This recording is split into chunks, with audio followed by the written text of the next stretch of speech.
When the last horn of war faded into silence and the bravest warriors lay buried beneath broken banners, who remained to protect what the world had forgotten? Not a general, not a knight, but a servant. A man once tasked with peeling roots and stirring pots, now standing alone between an empire and a village on the edge of extinction. What did he know that could turn fear into a weapon? The sun over Crestfall was always pale, as if mourning something lost. Once the southern gate of the Virelden kingdom, the village now lay hollow, home only to the old, the women, and the children. No army, no hope. Beyond the woods, the Gravholm Legion crept forward atop weary horses. They were the Empire's final victors in a war that had spanned 3 brutal years. Crestfall was the last piece on the board. Inside a crumbling wooden hut, Elric, a thin, quiet man, once known only as a servant, sat still, watching smoke curl from the horizon. While the village panicked, he calmly closed the cracked cover of an old book.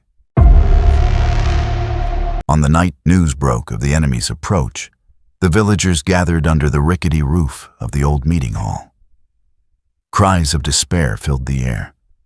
Pleas for surrender echoed. But Elric said nothing. Then he stepped forward, still in his frayed brown cloak, gripping the book like a sword. "No one is coming to save us," he said. "That is why we must save ourselves." They laughed bitterly. An elder woman scoffed, "You're a cook, not a commander."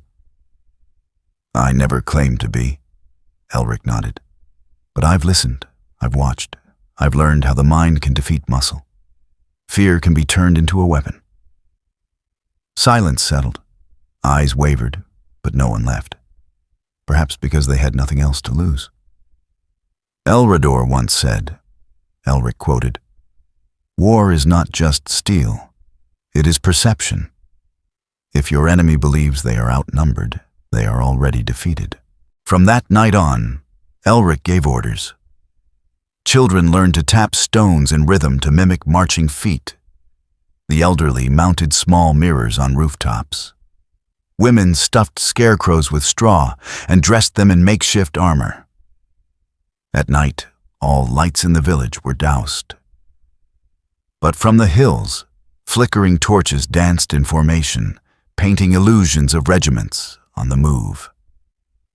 Elric, the servant, had declared a war without blood or blade, but heavy with intent.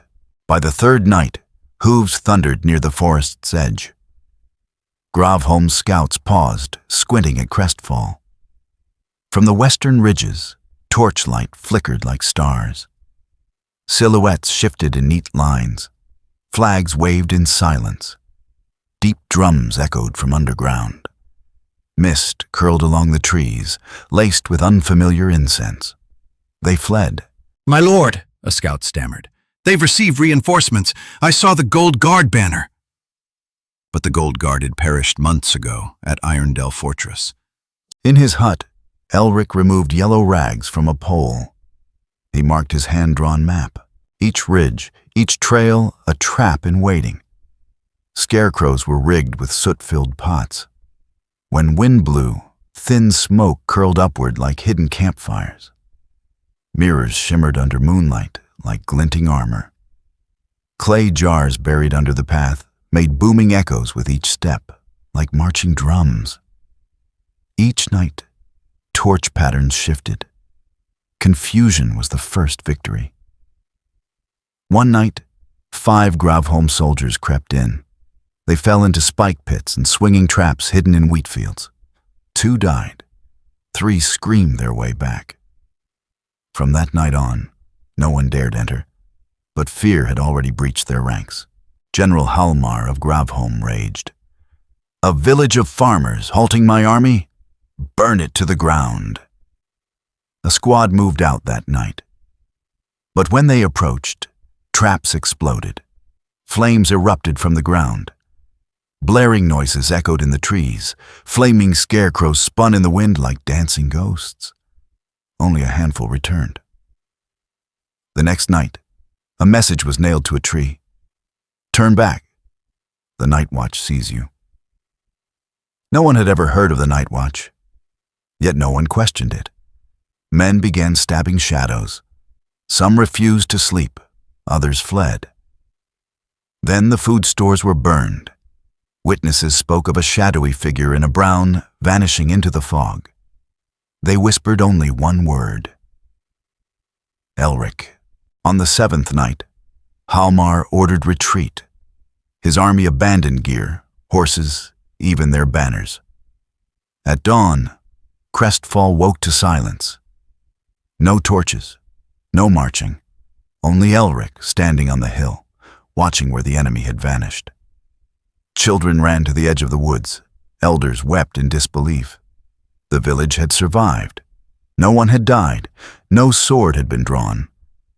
Elric sat in his old wooden chair, closed his eyes, and said nothing.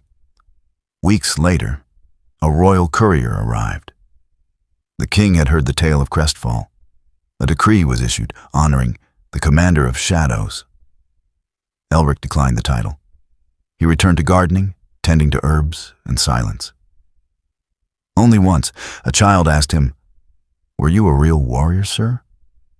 Elric smiled, eyes still on the soil. "No," he said, "just a servant who knew. Sometimes you don't need a sword to win a war." Months passed. Crestfall slowly returned to its rhythm, but the tale of the ghost army spread beyond the mountains. Merchants whispered about a phantom commander. Bards rewrote their songs. Children played Elric and the scarecrows in the fields. Far beyond Verelden, in courts and taverns, the name Crestfall became legend. And somewhere between myth and truth, Elric's story lived. Back in the village, a royal artist arrived, wanting to paint Elric. He refused. "I'm not a man to be framed," he said, smiling. But the painter stayed. She watched him garden, help build new roofs, and teach the children how to read the stars. One evening, she left behind a small canvas at his doorstep. It showed a man, not in armor, but in a cloak, holding a book, standing before shadows with a torch in hand. Elric never spoke of it, but the painting hung above his hearth until his final breath. Years later, when Elric had passed, the villagers gathered. They lit lanterns. They didn't cry. They celebrated.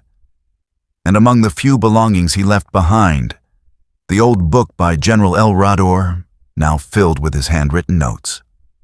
A new title had been scribbled atop the cover: The Strategy of Silence, as remembered by a servant.